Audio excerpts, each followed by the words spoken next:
They say the higher you rise, the farther you have to fall. Meet Jonathan Pierce, a charismatic billionaire who seemed to have it all: an idyllic marriage, a beautiful home, a thriving tech empire, and a baby on the way with his beloved wife. But beneath that polished surface lay secrets, desires, and mistakes that would soon unravel Jonathan's perfect life in the most explosive way imaginable.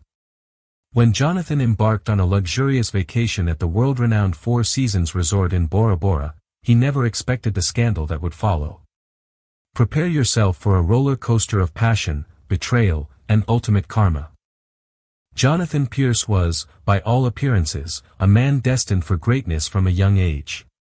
Tall and broad-shouldered with a magnetic confidence in his stride, he was the epitome of the American dream. Born to a middle-class family in Michigan, he had spent his teenage years obsessed with computers and software development. By 25, he'd launched a groundbreaking tech startup that would eventually yield an investment worth hundreds of millions of dollars. Now in his mid-30s, he was the CEO of a formidable enterprise, Pierce Innovations, a brand at the forefront of cutting-edge artificial intelligence solutions. His wife, Abigail, was the kind of woman who evoked admiration wherever she went. With warm hazel eyes and a graceful demeanor, she had been the backbone of Jonathan's success. They met at a technology conference in San Francisco when they were both in their early 20s, she as an ambitious startup founder, she as a top marketing graduate fresh out of Stanford. Mutual respect and curiosity pulled them together, and love quickly took root. Within a year, they married in an extravagant ceremony in Napa Valley, attended by future titans of Silicon Valley who clinked champagne glasses over the union of two brilliant minds. From the outside, Jonathan and Abigail seemed a match made in heaven. They frequented charity galas, hobnobbed with celebrities, and traveled to exotic destinations. Yet beneath that carefully curated facade, cracks were beginning to form. The demands of Jonathan's tech empire often kept him away from home, while Abigail, newly pregnant, found her attention shifting to the life growing inside her. She was excited about motherhood, determined to be the kind of supportive mother and wife she'd always dreamed of being. Jonathan, however, felt an itch for excitement and novelty that began to gnaw at him, a restlessness he tried to quell by throwing himself deeper into his work. As the months wore on, the pressure only grew. Abigail noticed he was distant, more prone to late-night meetings that stretched into the early mornings. On the rare occasion he returned at a decent hour, he was glued to his phone, responding to urgent emails or texting someone whose name he never mentioned. She sensed a dark cloud hovering over their once sunlit marriage, but with her pregnancy occupying both her body and mind, she tried to dismiss her concerns as hormonal worries. After all, how could she accuse the love of her life, who had given her so much, of betrayal without proof? And so, Abigail remained hopeful that once the baby arrived, everything would align. Jonathan would settle into fatherhood, their love would be rekindled, and life would be perfect again. Little did she know, her husband's mind was drifting in a new, treacherous direction, one that would ultimately lead to heartbreak, scandal, and a fateful confrontation on the shores of Bora Bora. If there was one word to describe Vanessa Waverly, it was mesmerizing. At 27 years old, with striking green eyes and a waterfall of auburn curls, Vanessa was ambitious, clever, and dangerously charming.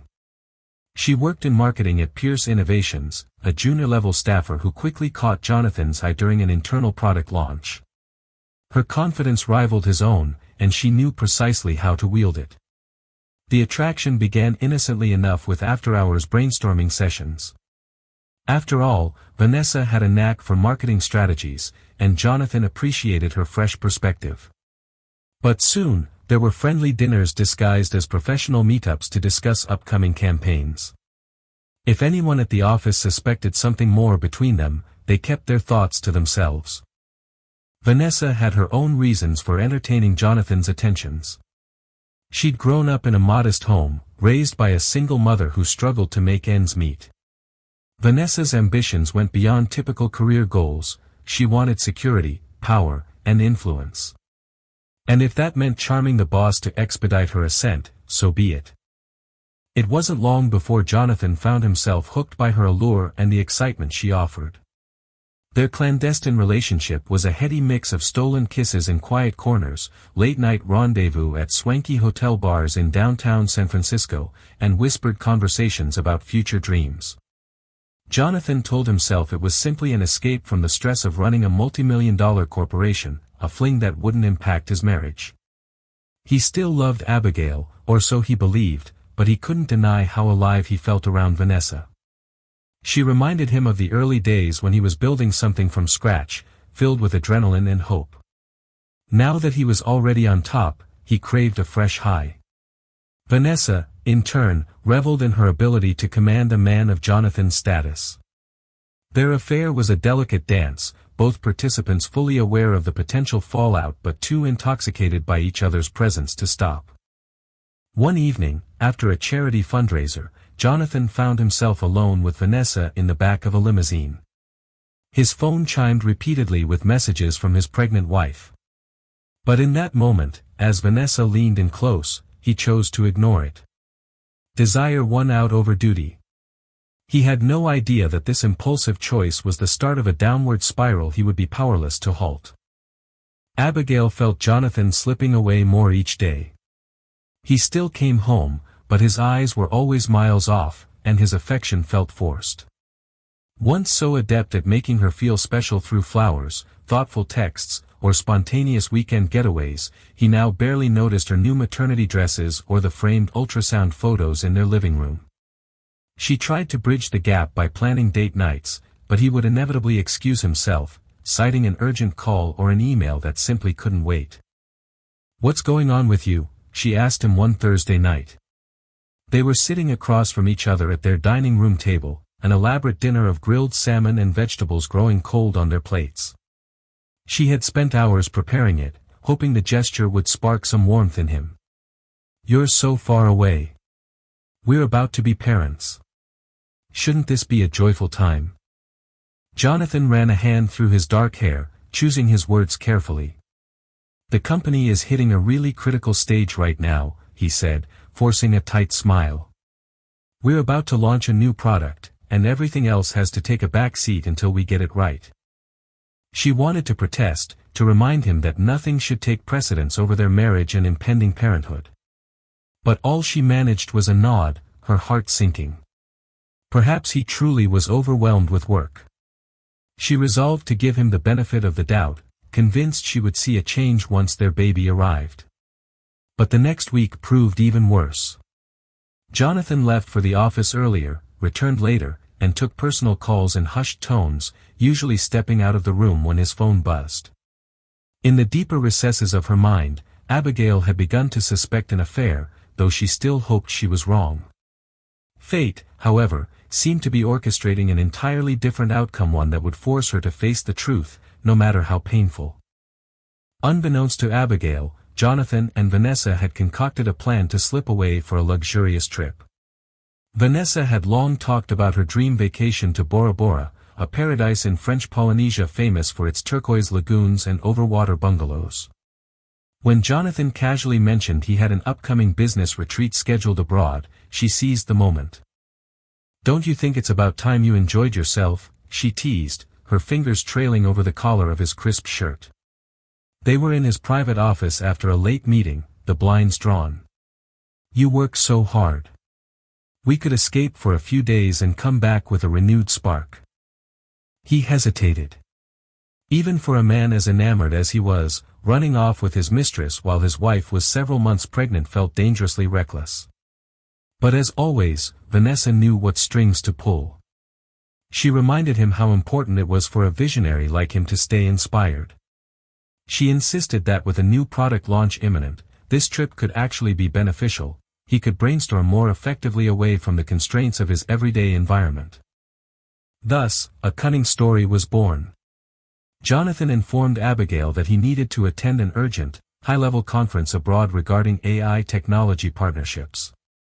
The location would be somewhere in Asia, he claimed, and the dates fell over the following week. He apologized that this trip came at such an inopportune time but stressed how critical it was for the success of Pierce Innovations. Abigail's heart clenched, but she managed a brave smile. "Please be careful and come home soon," she said, giving him a small kiss on the cheek. She was disappointed but still determined not to appear needy or insecure. Little did she know, Jonathan had made reservations at the Four Seasons Resort, Bora Bora, famously opulent paradise favored by celebrities and tycoons. He booked the presidential overwater bungalow, complete with a private plunge pool and exclusive butler service. He used a corporate card under the guise of an executive retreat at a nearby hotel, forging an elaborate web of lies that would conceal his actual location from the unsuspecting world back home. In the days leading up to their departure, Jonathan took every precaution. He left carefully planted clues and emails for his assistant, referencing a tech summit in Tokyo. He briefed Vanessa not to post anything on social media. The plan was flawless, or so he believed, until fate intervened in the most dramatic way possible. When Jonathan and Vanessa arrived at the Four Seasons Resort in Bora Bora, the scenery was even more breathtaking than the photographs.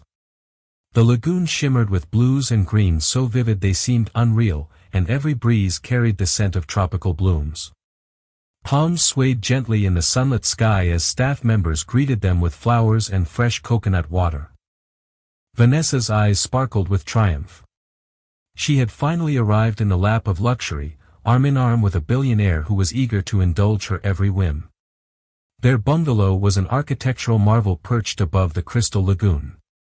Floor-to-ceiling windows offered a panoramic view of Mount Otemanu, and glass panels in the floor revealed the teeming marine life below.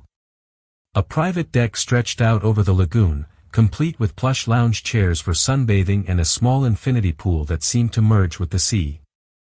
"This is incredible," Vanessa gushed as she ran her fingers along the deck railing.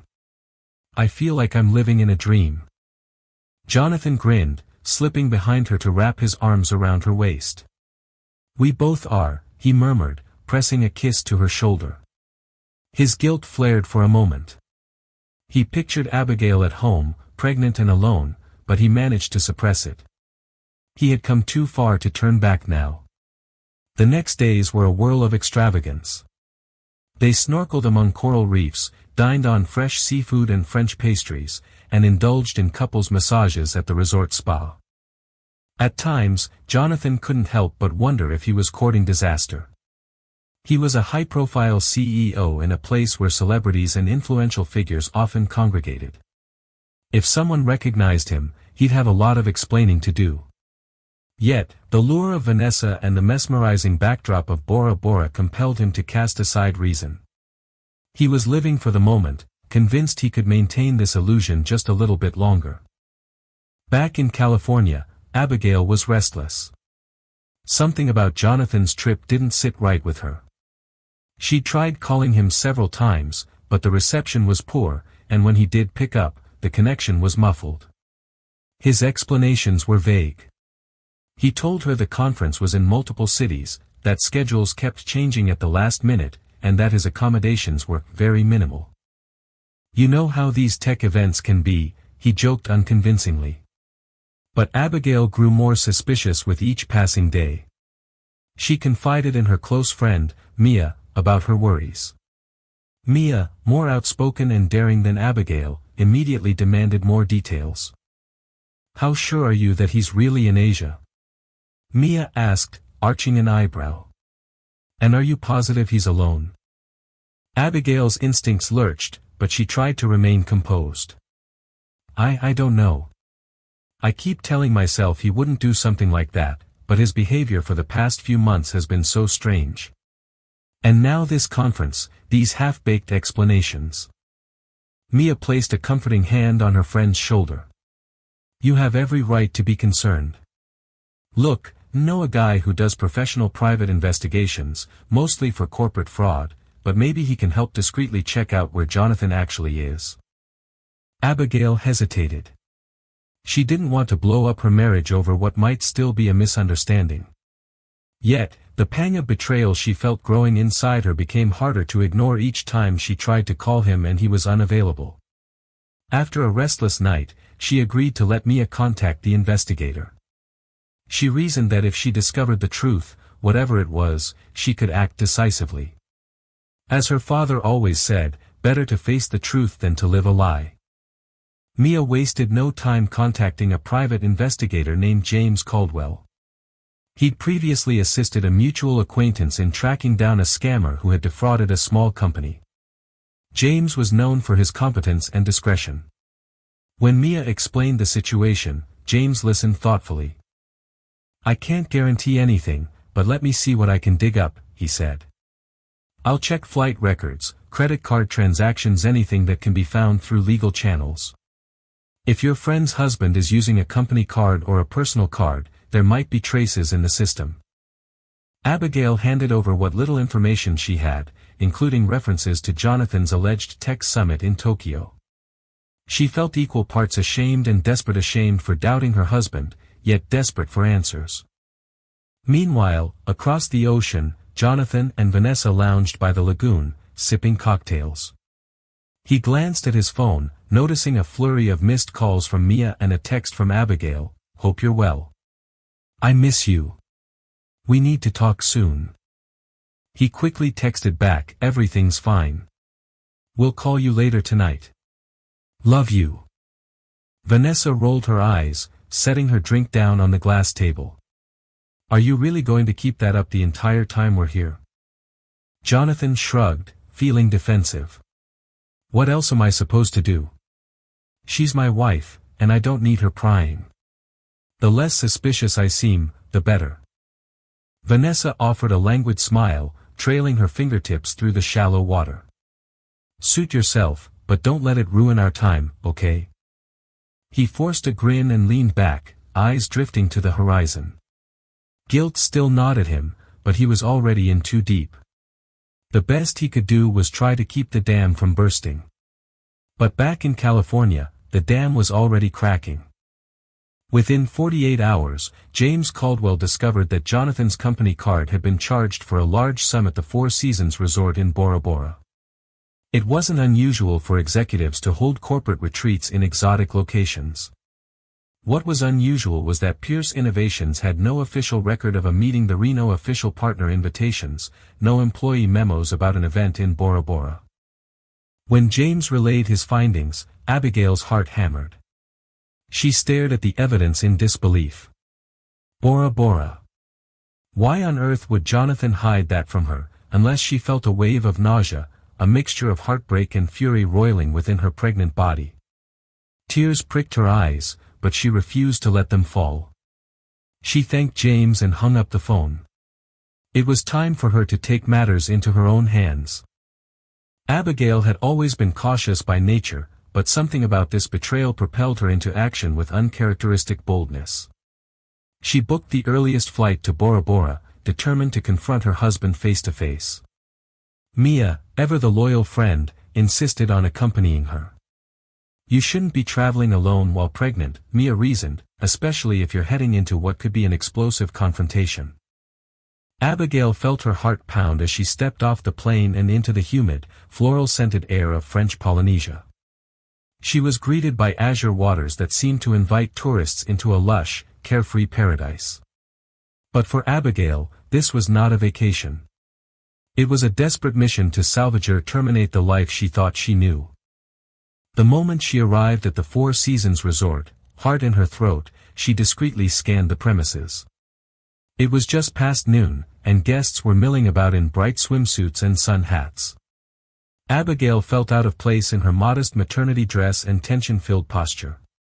At the check-in desk, she approached a friendly staff member. "I'm looking for my husband, Jonathan Pierce. He's staying here for a business engagement, but I'm surprised I haven't heard from him. Could you tell me what villa he's in?"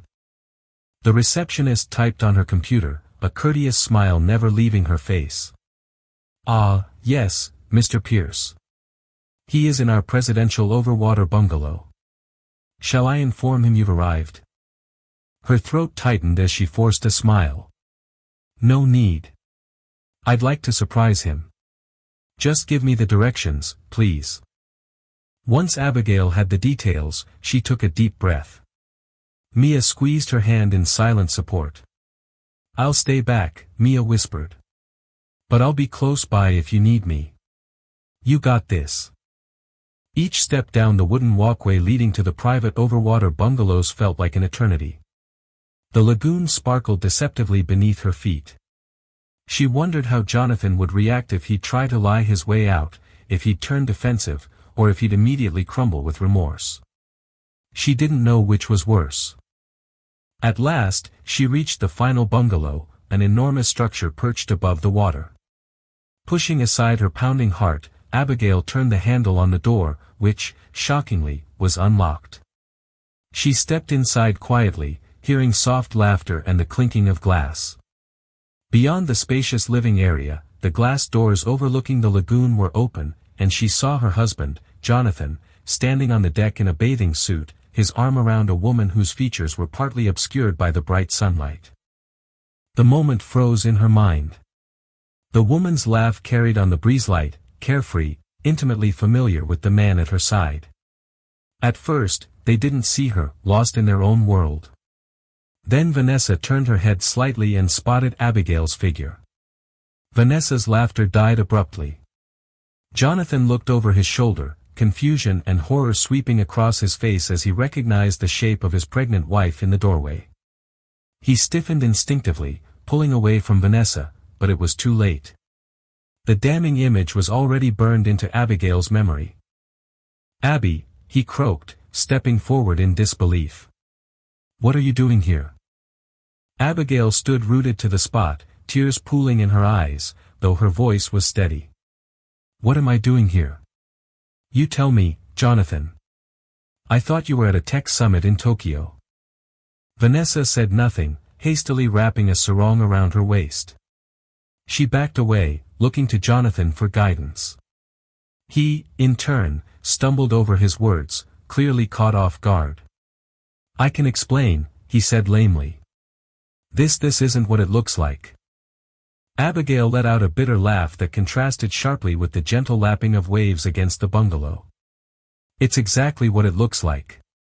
You took your mistress on a vacation while I'm at home, pregnant and worried sick about you." Jonathan opened his mouth, but no words came. His face flushed with a mixture of shame and anger. Vanessa stood to the side, silent, her confidence rattled by the sudden confrontation. Abigail stepped forward, her voice trembling with hurt. "I believed in you, Jonathan. I defended you every time you were absent, every time you acted suspicious. But now, here we are." She placed her hand over her abdomen, tears finally streaking down her cheeks. "I'm carrying your child, and you left me to indulge in this." The weight of her accusation hung in the air. Jonathan took another step toward her, his hands raised in a placating gesture.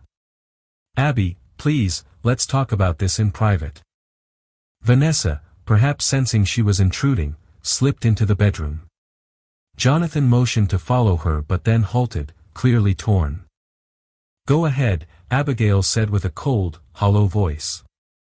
"Why don't you finish your little rendezvous first? That's what you came here for." He flinched, guilt etched across his features. For a moment, he simply stared at her, unsure how to respond. Then, as if finally realizing the gravity of his actions, he guided Abigail onto a lounge chair on the deck, attempting to calm her. "Sit down before you faint," he insisted, eyeing her pregnant belly. Abigail resisted the urge to lash out physically, her body trembling with shock, but she allowed him to steer her gently. She had come all this way to confront him, and now she needed answers, no matter how painful they would be. Inside the plush bungalow, with the glass doors closed to keep out the curious eyes of nearby guests, Jonathan tried to compose himself. He watched as Abigail clasped her hands in her lap, struggling to hold back a torrent of tears. He ran a hand through his hair and finally spoke. "I'm sorry," he whispered, his voice strained. "I never wanted you to find out like this. It was just things have been so stressful, and—" "Don't you dare put this on stress," Abigail snapped, cutting him off. "I've been stressed, too. Pregnant with your child, worrying about you, about our future. I thought you were working tirelessly for us, but I see now you were working for her." Jonathan swallowed, casting a nervous glance at the closed bedroom door where Vanessa had retreated. It started as a mistake, he began, his voice low. I was feeling disconnected. Our lives changed so fast, the company, the pregnancy. I felt like I was suffocating. Abigail glared at him through her tears. So, you found relief in someone else's arms? Is that what being suffocated drove you to do? He rubbed his temples. I know it sounds pathetic. I know I've done something unforgivable, but I do love you. I swear, Abby. I didn't plan on, he broke off, his voice choked with emotion. She stared at him in weary disbelief. Don't you realize how ridiculous that sounds? You planned a secret getaway with her while I'm at home carrying our child. Fresh tears slipped down her cheeks. If you really loved me, you wouldn't be capable of this level of betrayal. He had no rebuttal. The silence that followed was only broken by the soft hum of the air conditioner. Jonathan felt the weight of 1,000 regrets colliding at once. Eventually, Abigail let out a shaking breath. You clearly made your choice, Jonathan. I came here thinking maybe there was a chance this was all a misunderstanding, but it's not. You lied to me. To your family, to your unborn baby. At that moment, Vanessa emerged hesitantly, still clad in her bikini but covered with a thin robe. Her expression was guarded. Look, I'm sorry to intrude, but this is between the two of you. I'll go to a different hotel if you need me to. Abigail's gaze snapped toward her, anger contorting her features. You have nothing to say to me. You knew he was married. You knew I was pregnant, didn't you? Vanessa pursed her lips, hesitating. She may have felt shame, or maybe just annoyance at the drama. I did, she admitted softly. Jonathan told me, but he said your marriage was. Don't, Abigail warned, raising a trembling finger. Don't you dare spout any more lies. I've heard all I need to hear. Vanessa closed her mouth, stepping back. Jonathan stood between them, hands splayed as if he could ease the hostility, but he was a man caught in his own web of deception, and the threads were snapping around him. I'm leaving, Abigail said quietly, rising from the lounge chair. I don't want to stay in this place a second longer. She turned to Jonathan. Don't follow me. I need time to figure out what comes next. And right now, the only thing that matters is my baby's health and safety. He opened his mouth to protest, to beg for her forgiveness, but she raised her hand in a gesture that was simultaneously final and heartbreaking. Then, without another word, she walked out the door. Jonathan sank onto the lounge chair, burying his face in his hands. He could hear Vanessa in the background, rummaging through her suitcase, muttering that she didn't sign up for a high-tension spectacle. He didn't have the energy to respond. He felt hollow, as though everything that gave meaning to his life had evaporated in an instant. He replayed the look of devastation on Abigail's face, her quivering lips, the tears that fell from her eyes, the unadulterated agony emanating from her soul. He thought he had been prepared for consequences if his affair was discovered, but nothing could have braced him for this. Vanessa cleared her throat, forcing him to look up. She stood at the threshold of the bungalow, her robe cinched tightly. I'm sorry about all this, she said, not quite meeting his eyes. I need to find another place to stay. I think it's best if we take a break, sort things out. Despite the swirl of emotions, Jonathan felt a jolt of anger. She was running from the mess they had created together. But could he blame her? He shrugged, refusing to beg her to stay. Do what you want, he said, his voice hollow. Vanessa studied him for a moment, then left quietly, shutting the door behind her. Alone, Jonathan stared into the turquoise lagoon. The once beautiful scenery was now a haunting reminder of his betrayal. He was still reeling when his phone buzzed on the table. He grabbed it, hoping it was Abigail, but saw instead a text from Mia's number. I'm taking her home. Don't you dare try to contact her until she's ready. Jonathan sank deeper into despair, uncertain how to repair damage that felt irreparable. The very success he chased to provide a good life for his family had overshadowed what mattered most. Now, with his unborn child and his beloved wife slipping through his fingers, he had never felt more like a failure. Abigail returned to California with Mia by her side, her emotions a tangled mess of hurt, confusion, and heartbreak. Part of her wanted to lash out at Jonathan and publicly shame him. Another part of her just wanted to crawl into bed and cry until the baby was born. She chose a middle path, leaning on her friend's support while meeting with a divorce attorney to understand her options. "You don't have to decide anything immediately," the attorney advised gently, observing the pregnant woman with compassion. "I know this is a difficult time for you.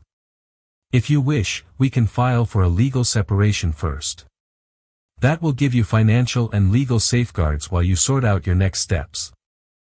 Abigail swallowed hard, thinking of her marriage vows and how they once held so much promise. The child growing within her deserved a stable family. Yet, how could she remain with a man who betrayed her so callously? Meanwhile, Pierce Innovations faced internal upheaval. Rumors swirled that Jonathan was dealing with a personal crisis. He hadn't returned to the office yet, extending his business trip, though many employees had spotted suspicious social media posts from Vanessa Waverly, who was notably absent from work as well. High-level managers did their best to keep the situation under wraps, but nothing stayed hidden forever. The gossip mills churned with speculations about an affair, a pregnant wife, and possible legal battles. Despite the swirling rumors, Jonathan managed to keep the public relations damage to a minimum, at least temporarily. He had the company's PR team issue a statement that he was on sabbatical for personal reasons. But inside, he was crumbling. Alone in Bora Bora, he decided to face the emptiness of his actions. He left the Four Seasons, unable to bear the sight of the bungalow or the lagoon that once seemed like paradise. He checked into a modest hotel near the airport, spending his days in self-imposed isolation, drafting apologies to Abigail that he never found the courage to send. After nearly a week, Jonathan finally returned to San Francisco. He'd hoped to slip back into his penthouse with minimal fuss, only to find his key code changed. Panic flared. He rang the doorbell repeatedly, but no one answered. He tried calling Abigail's phone straight to voicemail. He texted her no response. Desperate, he called Mia. She finally answered, her voice thick with disdain. "What do you want, Jonathan?" she snapped. "I need to see my wife," he said, his voice trembling. "I have to talk to her." "She doesn't want to see you," Mia retorted. "She's staying with me. And frankly, I don't blame her. You've done enough damage." He felt a surge of desperation. "Mia, please. You know me. I made a mistake. Several mistakes. But I need to fix this. I can't just." "Listen," Mia cut in. "If you want to talk to Abigail, it'll be on her terms. She's agreed to meet you tomorrow at 2 p.m. at her attorney's office. That's it. Don't come anywhere near my apartment, or I'll call the police." She hung up before he could reply. Jonathan stood there, the phone still pressed against his ear. The following day seemed both an eternity away and a looming threat. When he arrived at the attorney's office the next afternoon, he was greeted by a grim-faced receptionist who escorted him to a private conference room. He sat stiffly at the large wooden table, feeling more like a criminal awaiting trial than a husband seeking reconciliation. Abigail entered a few minutes later, her posture stoic. Her eyes were rimmed with sadness but blazed with resolve. She wore a simple black maternity dress, and her belly was more pronounced than the last time he had seen her. A wave of guilt and sorrow tore through Jonathan. He had missed a portion of her pregnancy he could never get back. They sat across from each other, the silence deafening. Finally, Abigail's attorney, a composed woman with sharp features, spoke. "Mr. Pierce, thank you for coming. My client has some things to say, and I ask that you respect her space and refrain from interrupting." Jonathan nodded, swallowing the lump in his throat. Abigail took a shaky breath. "Jonathan, I loved you. I believed in you. And you humiliated me. You left me when I needed you the most. And if that wasn't bad enough, you did it in the most reckless, public way possible. He tried to apologize, but the attorney's steely gaze silenced him. Abigail continued, her voice gaining strength. I am prepared to file for divorce. However, I want our child to have a father. I'm not vengeful. I'm willing to discuss custody arrangements that make sense. But as for our marriage, I don't see how we can rebuild trust. Jonathan felt tears well up in his eyes. Abby, if you just let me try to make this right, I'll do anything.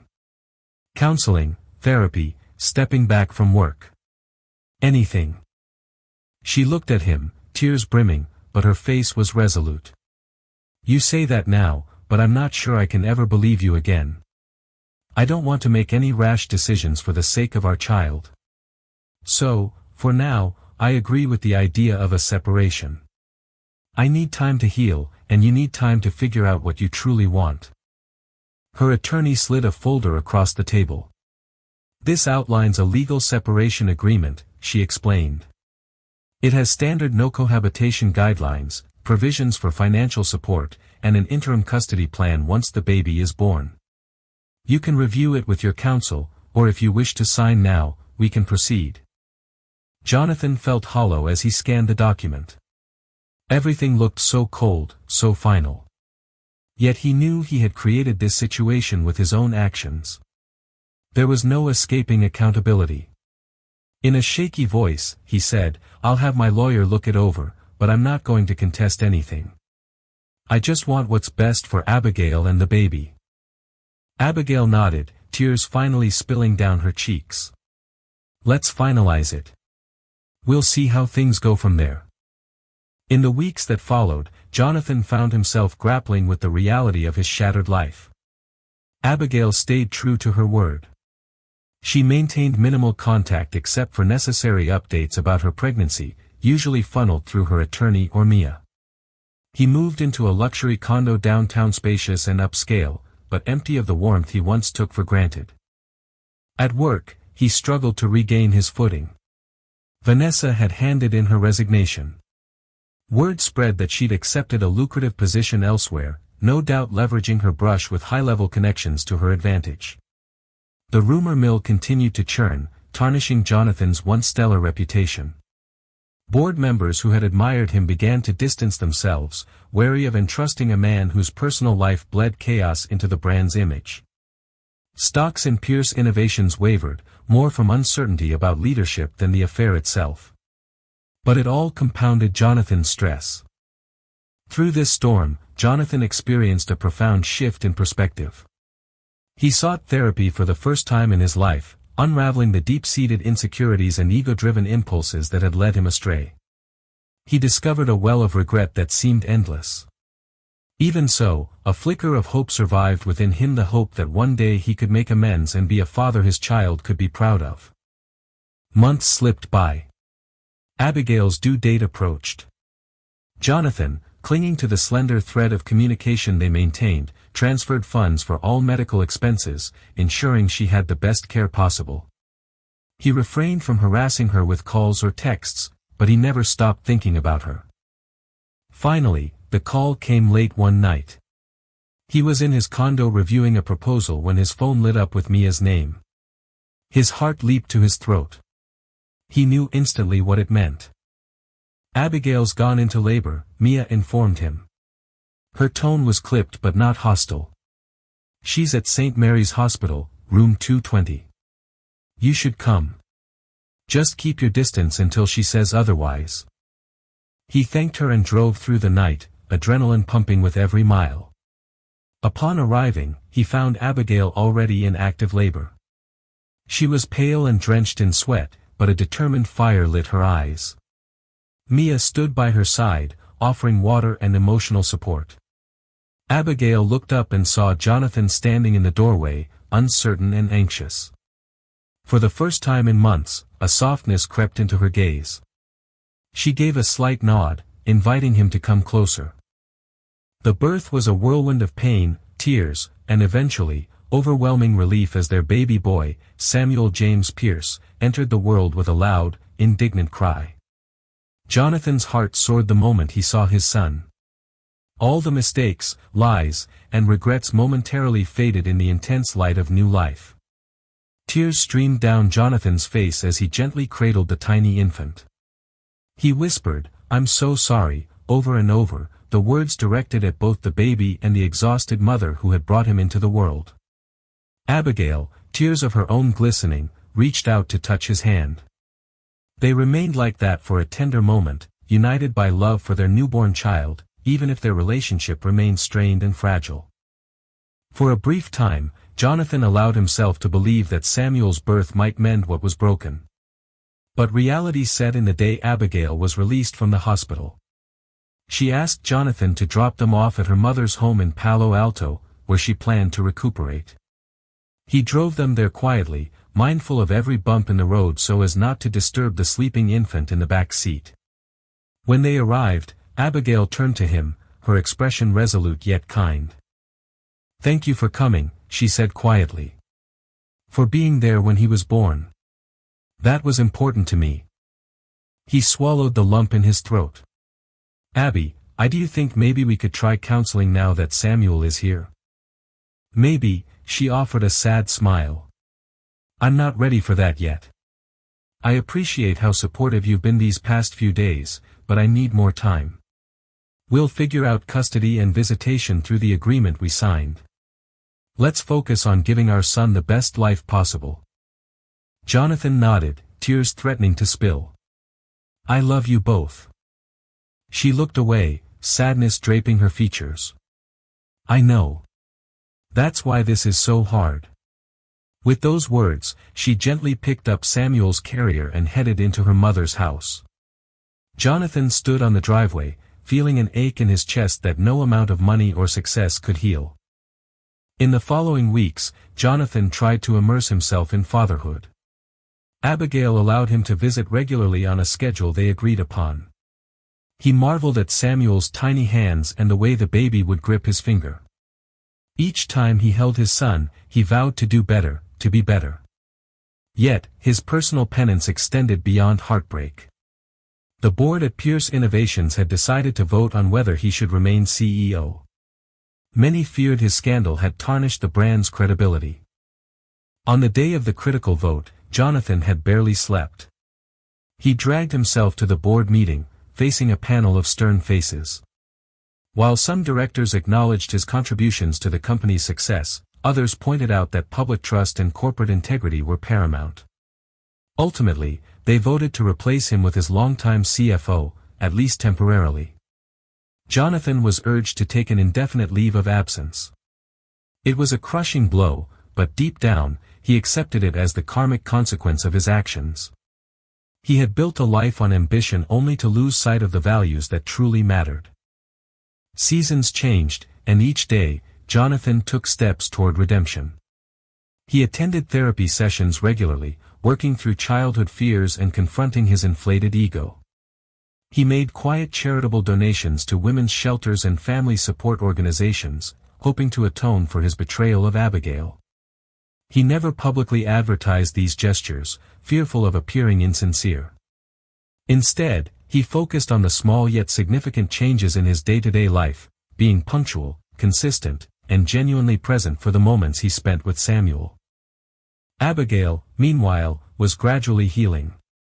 The pain of betrayal still stung, but seeing Jonathan's genuine devotion to their son slowly chipped away at her resentment. She recognized that the man she once loved was striving to change, yet trust was not something she could freely bestow. It had to be earned over time. One afternoon, after Jonathan finished feeding Samuel, he placed the infant gently in his crib. He was about to let himself out of Abigail's house when she stopped him. "Wait," she said, her voice soft. He turned, his eyes brimming with hope. "Yes."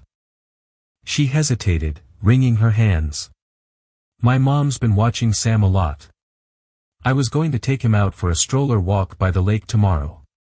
If you'd like, you can come, too." A lump formed in Jonathan's throat.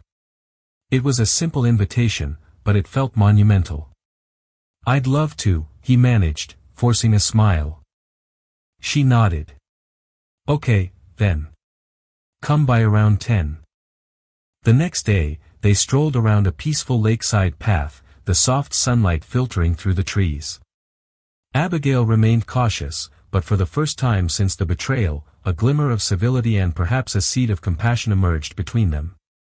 Jonathan pushed the stroller while Abigail walked by his side, maintaining a polite distance. But they conversed about Samuel's progress diapers, feeding routines, and future plans. For a brief moment, they felt like a family again. Just as Jonathan's life seemed to be inching toward a semblance of hope, an unexpected development surfaced: Vanessa. Rumors circulated that she had parted ways with her new company under contentious circumstances. She had supposedly sued them for sexual harassment, claiming a senior executive made advances. Gossip suggested she was seeking a hefty settlement. The stories swirling around her name painted a picture of someone skilled at using power dynamics to her advantage. Jonathan heard these rumors with a strange mixture of pity and lingering anger. He wasn't surprised. He knew firsthand how manipulative Vanessa could be. What he didn't expect was a summons letter arriving at his condo, naming him as a witness in Vanessa's case. The letter alleged that if the company's legal team dug deeper, they might question the nature of her prior relationships at Pierce Innovations, particularly her affair with Jonathan. The potential scandal threatened to flare up again, drawing negative attention to him and, possibly, to Pierce Innovations. He consulted with a lawyer who advised him to remain cooperative but cautious. Any misstep could land him in another PR nightmare, and Pierce Innovations was already on shaky ground due to the CEO scandal. The entire ordeal ignited fresh tension in Jonathan's life, overshadowing his budding efforts to reconnect with Abigail and baby Samuel. On a cool autumn afternoon, he felt compelled to tell Abigail about the summons before she heard it through gossip or the media. They sat on a park bench near the lake, Samuel sleeping soundly in his stroller. Abigail listened intently, her expression stoic yet calm, as Jonathan explained Vanessa's new legal entanglements. "So, what does that mean for you?" Abigail asked, her gaze fixed on the lake's rippling surface. Jonathan sighed. "It means there might be more publicity, more speculation. I've tried to keep a low profile, but you know how these things blow up. I'm just worried it might affect you or Sam." A flicker of unease crossed her eyes. She brushed a strand of hair behind her ear. "Let's hope it doesn't come to that. I don't want Samuel dragged into any scandal." They sat in silence, a silent prayer passing between them that their child would remain untouched by the fallout of past sins. The summons eventually led to a brief deposition, during which Jonathan had to confirm the nature of his relationship with Vanessa. While humiliating to revisit, he maintained transparency. He explained that he and Vanessa had a consensual affair entirely unrelated to her work performance. That alone was enough for the opposing counsel to label him as a questionable witness, effectively removing him from the main line of inquiry. Vanessa's case continued without him, but the damage to his dignity was done yet again. In the midst of these trials, Jonathan pushed forward with therapy and fatherhood. He remained unwavering in his financial support for Abigail and Samuel, never missing a payment and always offering more whenever needed. Gradually, Abigail acknowledged that Jonathan was no longer the arrogant billionaire who believed he could have everything without consequences. He appeared genuinely repentant, humble, and focused on being a good father. One crisp winter day, after Samuel turned 6 months old, Abigail called Jonathan. "Hey," she said softly. "Are you free this Friday evening?" He felt a swell of excitement, though he tried to remain composed.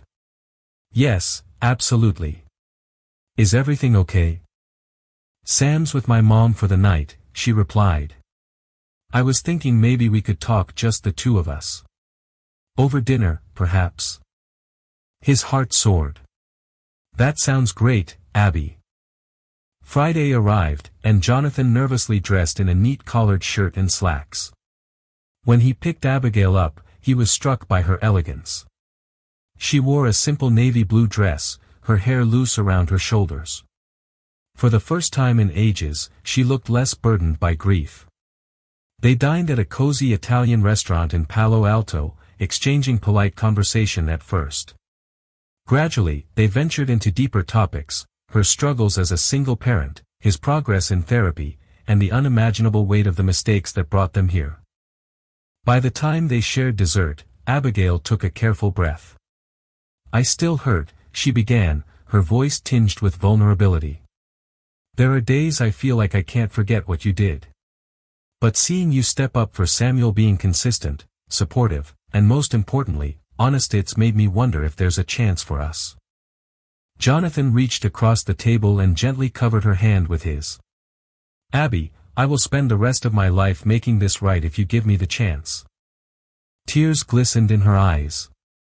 She nodded. "I'm not ready to jump back in, but maybe we can start by being friends. Co-parents who actually like each other. Then see where it goes. I don't want to raise our child in a space filled with resentment." He squeezed her hand, gratitude flooding him. "Anything you need, I'll do. Thank you for giving me a chance." Though the darkness of betrayal could never be completely erased, a flicker of hope shone through. Jonathan and Abigail embarked on a slow journey of rebuilding trust, one conversation at a time. They attended counseling sessions together, tackling the raw wounds of the affair and the deeper issues that had haunted their marriage. Some days were filled with tears and harsh words, others with cautious smiles and small victories. Through it all, Samuel's laughter became a guiding light, reminding them of the innocent life they both cherished. As the years passed, Jonathan's professional life began to stabilize as well. The board at Pierce Innovations eventually reinstated him, recognizing that he had reinvented himself as a more empathetic leader. He introduced new policies promoting a healthy work-life balance, pushing for transparency and ethical behavior at every level of the company. Employees who once whispered about his affair found themselves quietly respecting the changes he made. Vanessa faded from the corporate scene, rumored to have moved to another state to start fresh. The final verdict of her lawsuit never made major headlines, overshadowed by bigger scandals and global events. Yet Jonathan felt the sting of that chapter of his life whenever he recalled the misguided lust that nearly cost him everything. Karma had, in many ways, done its work. He lost his position, his wife's trust, and his public image. Yet the same force that brought him low had given him the ultimate lesson in humility, empathy, and the irreplaceable value of family. The cost was high, but the reward, the chance to be a better man, father, and possibly a husband again, was incalculable. 5 years after that fateful confrontation in Bora Bora, Jonathan stood on the back porch of their new home, a modest but cozy house in a quiet suburban neighborhood. He watched as Samuel, now a rambunctious 6-year-old, chased a soccer ball across the freshly cut grass. Abigail came out and stood beside him, leaning her head on his shoulder. The tentative smiles of the past had been replaced by a deep, peaceful comfort. "He has your energy," she said, her voice warm with affection. Jonathan wrapped his arm around her. "And he has your heart," he replied, kissing the top of her head. "Thank God for that." The ghost of Bora Bora was no longer a storm cloud over their lives, but a distant, solemn reminder of the man he used to be. That night, after they tucked Samuel into bed, Jonathan turned to Abigail in the quiet of their living room. He didn't have a diamond ring or a grand gesture. He simply took her hands in his.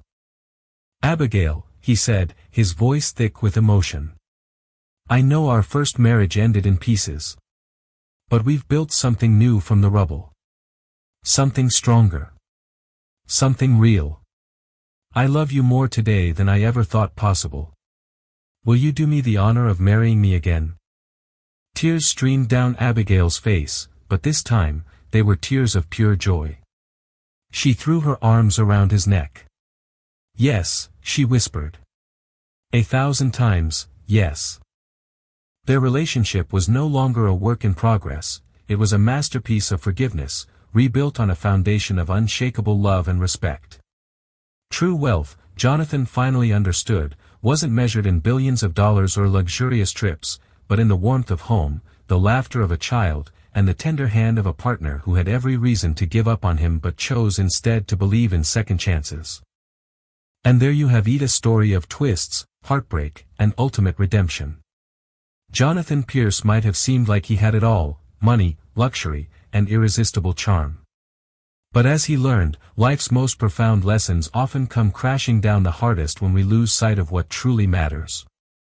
From a secret affair in the tropical paradise of Bora Bora to the devastating confrontation that upended everything, Jonathan discovered firsthand that trust is both fragile and priceless. If you were moved by this powerful story of forgiveness and the difficult journey toward healing, then we have so much more for you. It's a testament to the idea that with hard work, humility, and genuine change, second chances are always possible.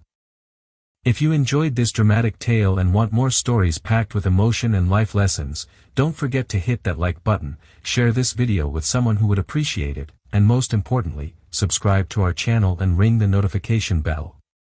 Your support helps us bring more powerful narratives like this to your screen. Thank you for watching, and we'll see you in the next video.